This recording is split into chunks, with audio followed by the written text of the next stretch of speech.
Hey, Kakagurui fans, it's Chris Bolts, and I'm coming in with a new video on that live action remake that Netflix is coming out with called Bet. Now, we all know that it looks really ridiculous, but hey, some people, it appears that it may have found an audience. But before I get into the content, make sure you do like, share, subscribe, turn on those post notifications. And if you watch this video all the way to the end, I will thank you very much for that. All that support really helps me out. But as you can see, this is an article that is coming from Screen Rant. And there's going to be a lot of articles I'm going to be reviewing from Screen Rant today, but this will be one of the first ones. Netflix's controversial new anime adaptation may be a train wreck, but the internet is loving it. Now, if you don't recall, I did a preview of the trailer a few days ago, or a few weeks ago, and I agree with Screen Rant's assessment. This thing is an absolute train wreck. It looks completely dorky. It had all kinds of corny looking characters that don't look like anything from the anime. Oh, I almost forgot my lighting. There we go. Oh, I appeared a little bit too black. Let me do one other thing here. Hold on one moment. You can never get too much lighting off in here. So, but yeah, this thing has just been a complete and utter train wreck. There's race swaps, there's sex swaps, this time from a girl to a boy. You know, there's all kinds of wonky looking characters, and yeah, it is an absolute train wreck. I haven't seen the show as of yet. I should probably go ahead and check it out just so I can give my thoughts on it. Now, I'm not that much of a Kakagurui fan. I haven't seen any of the anime. I should be doing a lot of that myself. But guess what? This particular show is actually doing well among the audience that don't watch Kakagurui fans. So right here in the second paragraph, it says, Bet's rise in popularity hinged on two major factors. It seems to have succeeded among a demographic of people who know nothing of Kakagurui, or at the very least, very little. And but for anyone who came to watch Netflix's live action adaptation, they'll find themselves very disappointed and confused as to the many changes that showrunners made in an attempt to westernize the source material. Now, that's for anybody that's a fan of the Kakagurui, anime or manga. So it's obviously not a one-to-one, but it serves as a very basis for the show itself. So again, if you don't watch Kakagurui, a lot of the people that are watching it, they are enjoying it. Let me go ahead and click on this link over here, and let's go over. This is taking us to the IMDb page. So the average rating is a 6.0 out of 10, which is not bad. Some of the individual episodes look like they're doing pretty okay. The first episode, or season 1, episode 10, that scored a 7.4 out of 10. So it looks like it's doing okay. Let me go with a Rotten Tomatoes. I did look at the Rotten Tomatoes for Bet a few days ago, and it actually looked like it was doing pretty good. Let's go ahead and pull that up right here. So overall, it's at a 61%. So again, it's not bad. It's not good. It's just sitting middling. It does serve as a recommendation there. But let's go ahead and look at some of these reviews that are talking about this anime here. Now, from Alex P, he gave it a half a star. He says this show is an insult to the original anime. This is another example of a live action adaptation done horribly wrong.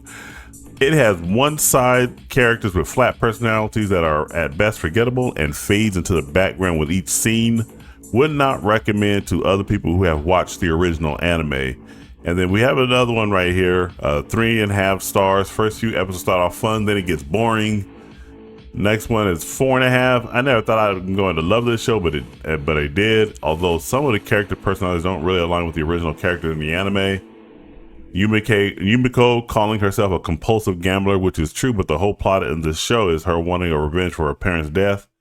But overall, I didn't expect this to be good. The character really grows on you as you watch it, so that's kind of a contradiction between the first two. Another one right here, 3.5 star from a Nina F.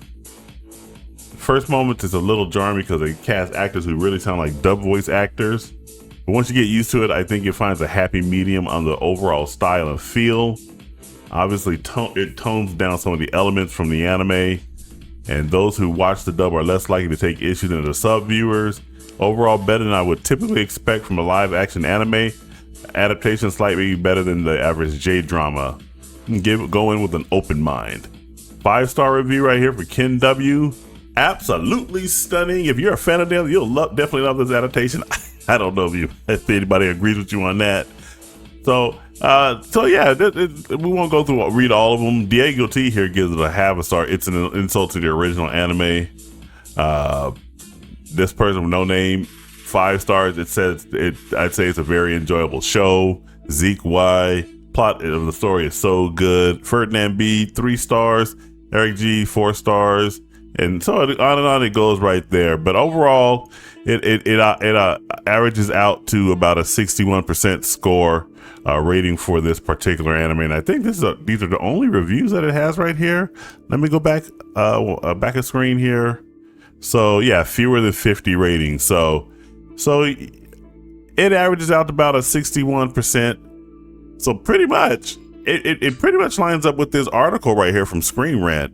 Bet is doing well among audience who don't follow Kakegurui, but actually at the same time, it is doing okay among audiences who do follow the anime. So it's kind of funny. These Netflix live action adaptations are really hit and miss. We all know what happened with Cowboy Bebop. We all know what happened with Death Note. And of course, over on Amazon Prime, they had Like a Dragon, which was just a man. And then also back over to Netflix, they did a live action of Yu Yu Hakusho. But at the same time, they do have a live action of Bleach, of Full Metal Alchemist, and they also have a live action of Golden Kamuy. All those did pretty well, but they're also Japan centric. But of course, the live action that they have right here, One Piece, that is, I guess, their stand-up, the pinnacle, because man, that one actually really has done really well. So overall, I would say that, hey, Bet appears to be somewhere in the middle, a 60%. Probably as more and more of the anime fans come off in there and check it out, that score will probably start coming down just a little more. But again, if you're not a fan of Kakegurui, you might end up liking this.